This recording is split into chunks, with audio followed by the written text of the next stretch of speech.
Welcome everybody to another episode of Beers and Bourbon with Dick and Brett. I'm Dick. And I'm Brett. How you doing, Brett? I'm doing well, man.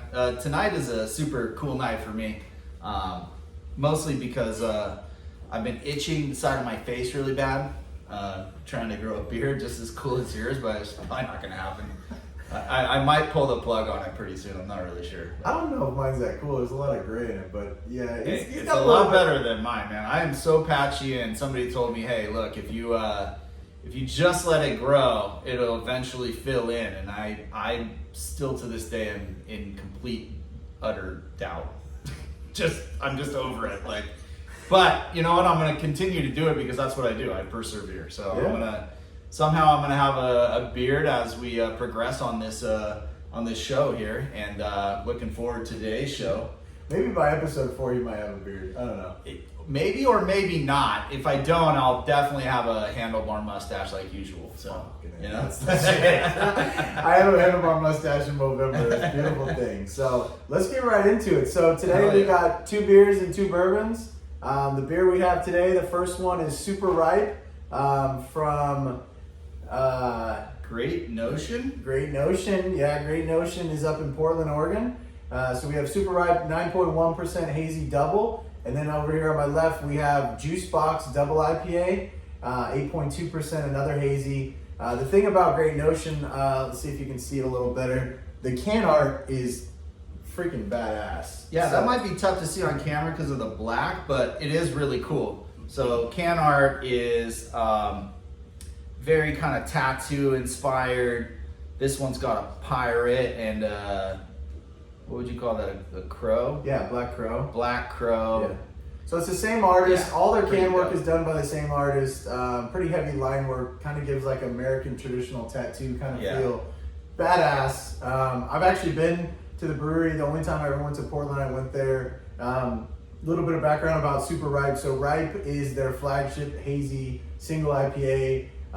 They did Overripe. This is Super Ripe. So they're kind of playing off that, doing a single, double, triple. So we'll get into that. Juice Box, there is Juice Junior, there's Juice Senior, and then Juice Box, which is a double. So single, double, and then a triple, which is the senior. So pretty cool how they kind of play on the can artwork, and pretty freaking badass beer. So I think we should start heavy to light. Sounds good to me. I'm just learning about this beer right now, actually from Dick, and it to me, I'm excited to try it because this is something new that he's brought to my table to enjoy, and I think that it's gonna be cool if to try something new right here while we do it and just not have experienced it before. So if he told me a little precursor story today about how he pulled up to the spot at this brewery, and one of the tenders there, or whatever you want to call them, got all super excited and said, hey man, check this out. I got some. We just tapped a ripe, and I was like, that sounds pretty rad. I'll be honest, I didn't know what the fuck he was talking about. He was like, hey man, we just tapped ripe, and I'm like, what does that mean? And he's like, oh, it's our, you never heard of it? You never been here? And I'm like, no, I was in town for work. I'm a big beer drinker. We're both big beer drinkers, and I'd always want to go to Portland and hear about. They have more, I think, strip clubs and brewery per square mile than anywhere in the world. So I wanted to experience both. I only went to the brewery, to be honest. But the cool thing is I feel like they kind of started on the West Coast. Hazies were typically like East Coast beers. They weren't even called hazies. They were just considered like cloudy beer. And it had a bad kind of connotation to it. A lot of people on the West Coast were, hey, it's got to be clear, dry, bitter West Coast, and then all of a sudden this progressive brewery in a super hippie town, progressive town, came out with this really fruit forward hazy IPA that it's cloudy, but it's done right. You're not seeing any sediment on it. Take a smell of it, Brett. So would you compare like Portland to like an Austin, Texas, or is it different from that? I think it's more like Denver now. Okay. Gotcha. They were Denver 10 years ago, is the way I would describe it. So Denver, from what I know of, is the most progressive beer scene right now in the last decade, with Great American Beer Festival there, a lot of progressive breweries. Everywhere in Portland has a brewery. I don't care if it's a soundless shop. This is the 9.1? Yes, sir. Wow. You smell the fruit on it? Yeah. I mean, it is. Let's try. This one drinks pretty well for a 9.1, I'd say. So, the interesting thing about this beer is it does have a bitterness to it, but it's very like fruit bitterness. So if I think of a West Coast IPA, I get like that, I don't want to call it grimy, but like almost like a flowery, like a resiny taste, where this is more of like a tart bitterness to a fruit on it. Yeah. But it's Citra hops is one of the main hops in this beer, so you're gonna get like, obviously citrus, but you get kind of an orange, a peach. I get more of like a peach flavor. Very balanced on the end. I get a little bit of like lingering bitterness, but it's, to your point, Brett, 9.1. I mean, I could probably crush 6 of these on a summer day and want more and not feel like I'm drinking a big heavy beer. It doesn't go down rough. From my experience just so far, I've only had a few sips of it, but this is the kind of beer to me that puts me in a place where like I'm in a living room in a smaller sized apartment. And I love when he does this. well, I mean, I'm just trying to bring you to where I'm at right now. So I'm in this living room in this smaller sized apartment, okay. Right? There's a few windows. There's not a ton of windows. It's gloomy outside, so gray. So you're not getting like sunshine, or your plants aren't growing. They're kind of sad. Your flowers are drooping a little bit. There may even be like a little bit of like some kind of like maybe, smoke stain on the ceilings or something like that. Jesus, what city? Like, put me in the city. So you describe the environment. I can smell the dreariness of if I had to put you in a city, I'd say maybe like Mira Loma or something like that. Jesus, right? But check this out. This is the best part, right? Ready? Okay, I'm ready. You're with a bunch of your grungy friends and you're hanging out and they're playing Xbox and they're having fun. Okay. But your uncle's there, right?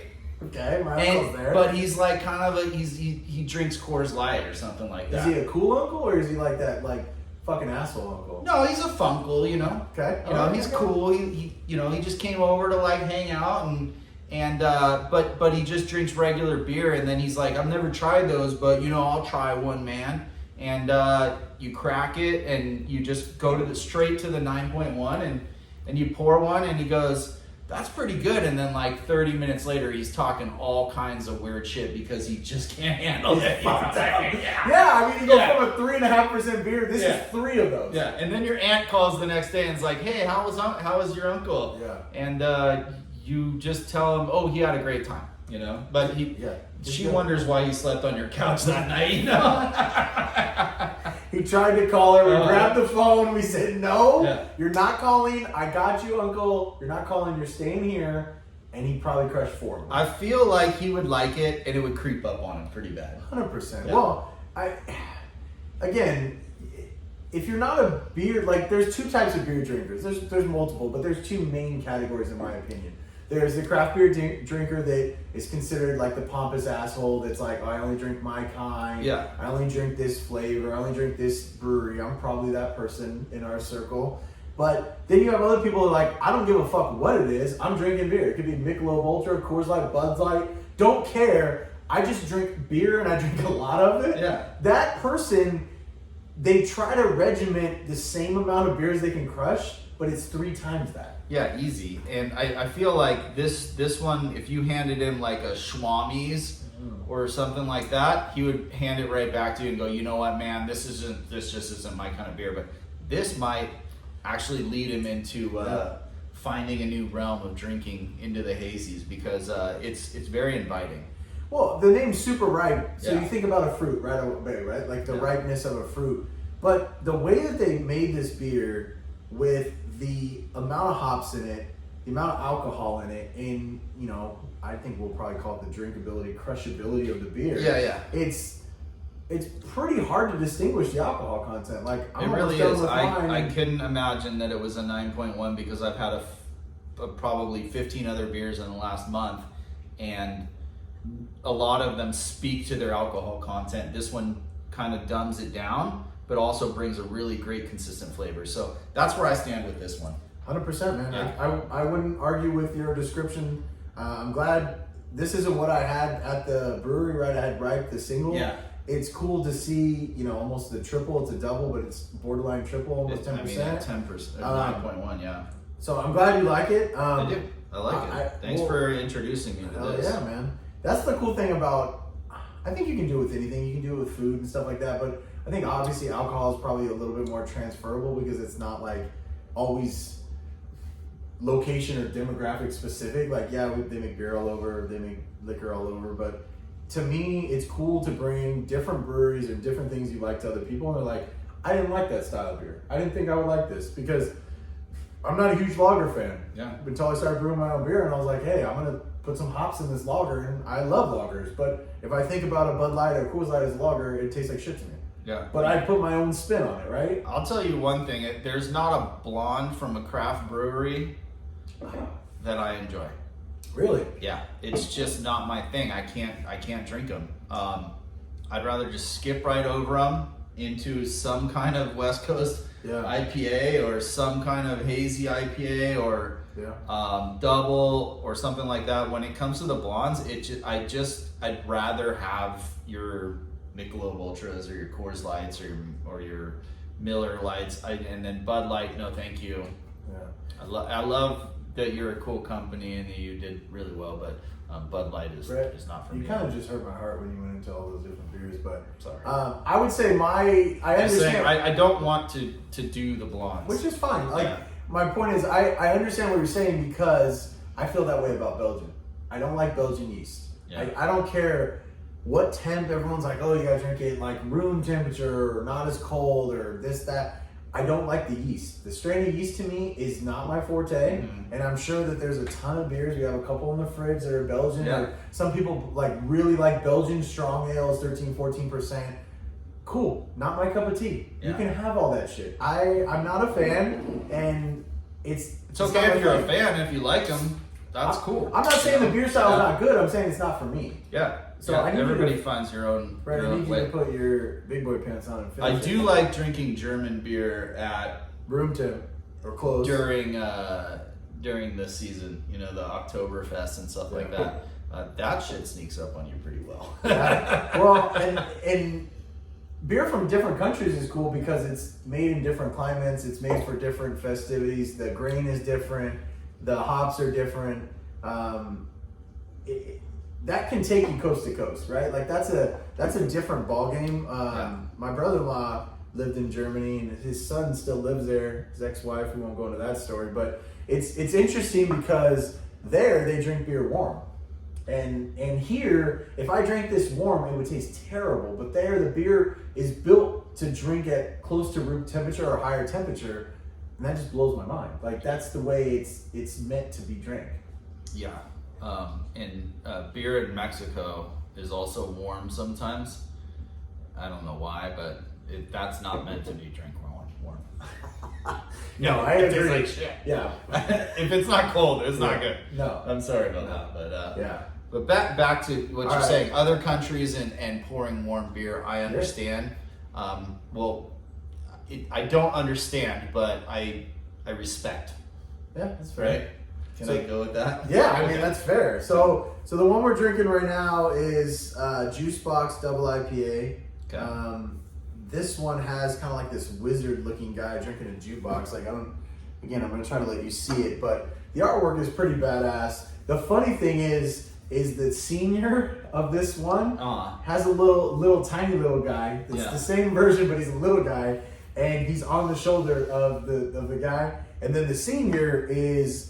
He's got gray hair versus black hair, which cool. You're making fun of old people. So they're just aging it. Yeah.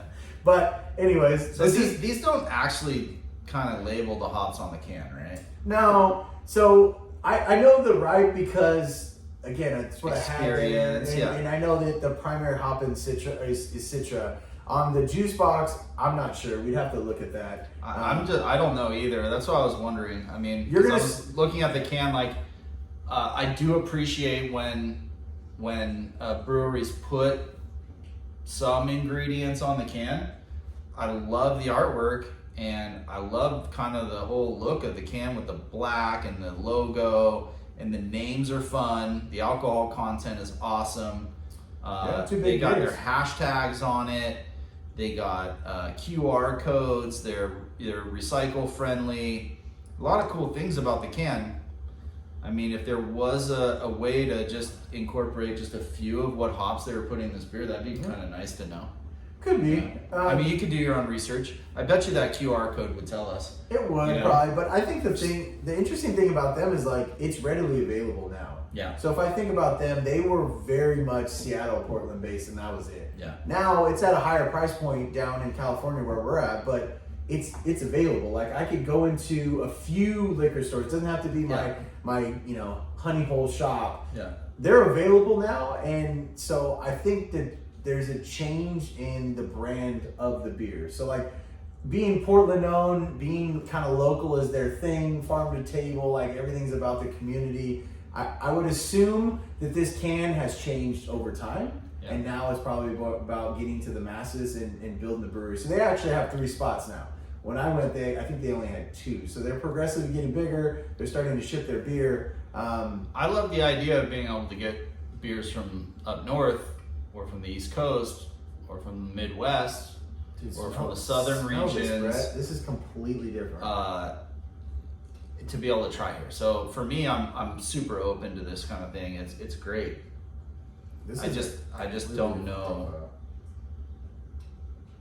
Yeah, just from the nose, it's different, right? A lot. So that one, I taste the peach. I taste the ripe fruit. I do like it. Not no pun intended. I taste it off the nose.